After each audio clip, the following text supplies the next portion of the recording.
Përshëndetje zonja dhe zotrin, përshëndetje të dashur miq të kanalit Rrëfime Jete. Ja ku po ritakohemi sërish me mua Tirona Lilin për të ndarë letrën edhe rrëfimin e radhës. Sonte do të sjell një letër që në të vërtet mua më ka prekur shumë. Janë fjalët e një djalit jetim, i cili nuk është respektuar nga familja, prindërit i kanë vdekur, por xhaxhai, hallat, tezet e kanë lënë të vetëm. Dhe ky djalë sot ka arritur që të bëhet milioner. Por ky djalë ka bërë një vepër që ju do t'ju befasoj të gjithëve. Dëgjoni letrën. Përshëndetje Tiranë.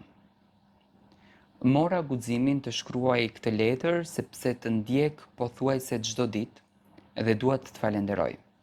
Dhe unë gjithashtu të falenderoj.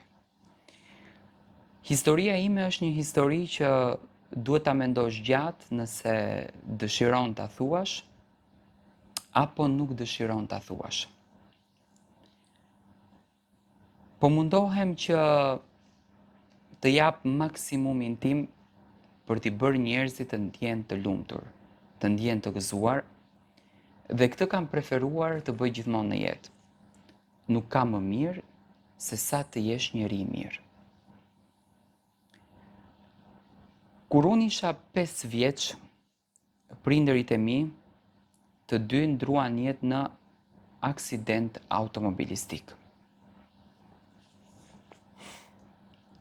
Mua fillimisht më ka marrur dhe është kujdesur për mua xhaxhai im. Por nusja e xhaxhait tim, fatkeqësisht e them, ajo nuk më ka dashur fare. Më ka parë si konkurrent për djemtët e saj.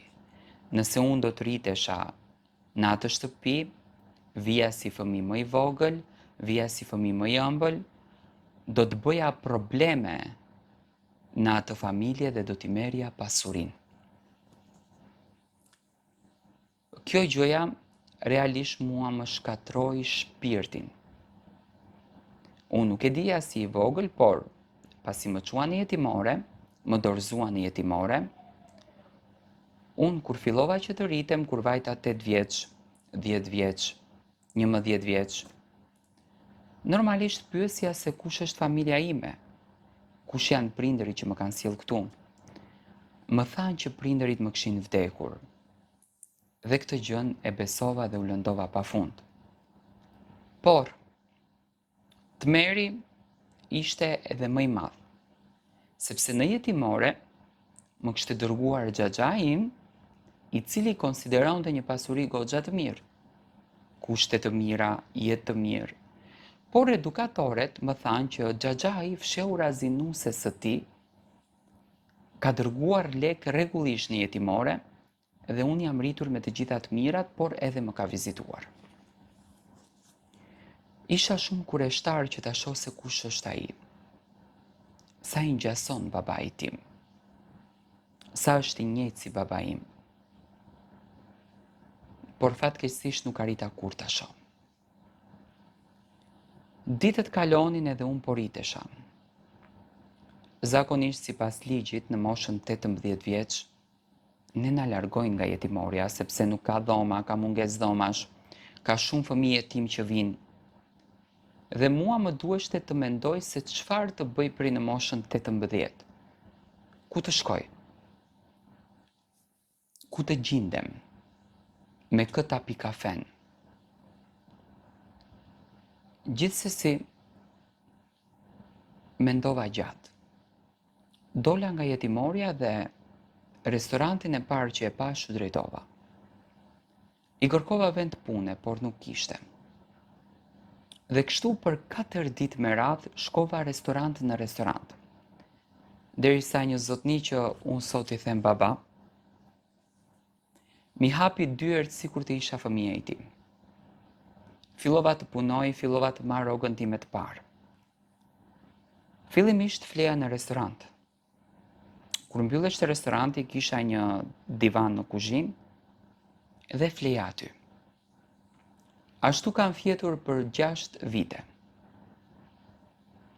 Edhe më pas ky zotëria kishte vëllaun e tij në Shtetet e Bashkuara të Amerikës, duke ma parë shkaftësinë time, duke ma parë energjinë time, më tha unë të liroj, të mundësoj të udhëtosh që ti ta rregullosh jetën tënde. Dhe unë ashtu bëra.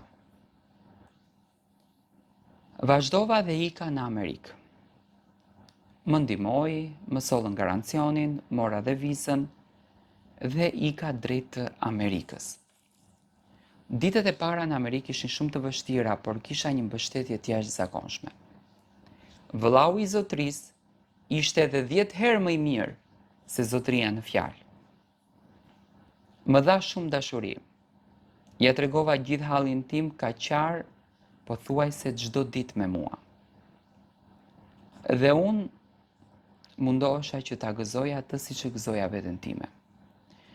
Punova tek ai si i marr, punova për vite të tëra. Derisa në fund hapa kompaninë time me kablo interneti. Punova shumë fort edhe në kompaninë time. Nuk dija çfarë është dita, nuk dija çfarë është nata. U fokusova vetëm tek puna. Derisa një ditë gjeta edhe personin të zemrës time. Fatmirësisht shqiptare. Ka një familje të jashtëzakonshme. Ka një nënë të mrekullueshme. Por tek shtëpia ku banoja unë, përballë, jetonte një grua e cila ishte çeke. Jetonte e vetme dhe nuk kishte se kush kujdesej për të.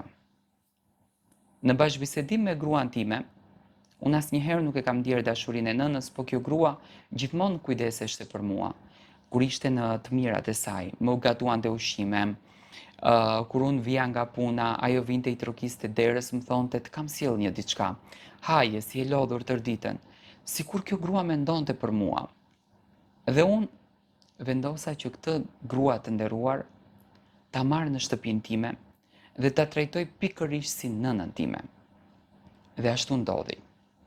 Ajo sot jeton me ne edhe unë dua t'i falenderohem që është bërë gjyshe e fëmijëve të mi.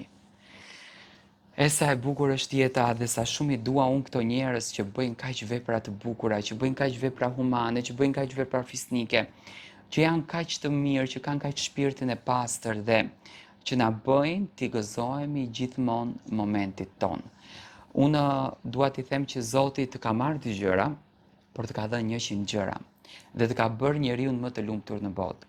Uroj me shpirt që të kalosh e të kremtosh e të festosh gjithmonë momente të tilla, të jetosh çaste të bukura dhe t'i gëzohesh momentit me familjen tënde dhe me patjetër që zonjat e mia do t'japin një mendim.